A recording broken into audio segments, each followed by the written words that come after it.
நம்முடைய எடப்பாடி பழனிசாமி வாய்ப்பேச்சுல வெற்றி வீரன், மண்டியிடுவதில் மன்னாதி மன்னன், எனக்கு ஆட்சி அதிகாரத்தை விட தன்மானம் முக்கியம் அப்படின்னு சொன்னவரு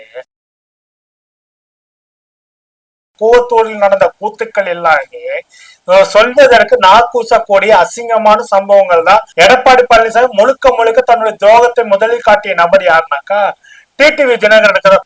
அதிமுகவை பிஜேபி காப்பாற்றி அதை முழுக்க முழுக்க கபலீகரம் செய்கிறது. அதிமுக பாஜகவோடு கூட்டணி வைக்காதுன்னு சொல்லிட்டு எஸ்டிபி கூட்டத்தில் பேசின எடப்பாடி பழனிசாமி அவர்களே அப்பொழுது உங்களுடைய அதிமுக காப்பாற்றியது பாஜக தான் உங்களுக்கு ஏன் தெரியாம போச்சு? ஏன் அங்க நீங்க சொல்லல எங்களுடைய ஆட்சியை காப்பாற்றியது பாஜகன்னு சொல்லிட்டு எஸ்டிபியோட கூட்டத்துல போய் நீங்க ஏன் பேசல?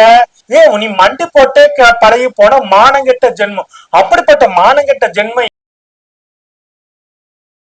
தொடர்ந்து அந்த கால்களை கதின்னு கிடக்கக்கூடிய எடப்பாடி பழனிசாமி அவர்களே உங்களுக்கெல்லாம் தன்மானத்தை பத்தி பேசுவதற்கு என்ன அருகதை இல்லை? எடப்பாடி பழனிசாமி துரோகன்ற பாசானத்தை குடிச்சவர் அப்படின்னாக்கா அந்த துரோகன்ற பாசானத்துல ஊறின நபர் அண்ணாமலை. எடப்பாடி பழனிசாமி அண்ணாமலை உலகின் மிக சிறந்த துரோக வரலாறு கொண்டவர்.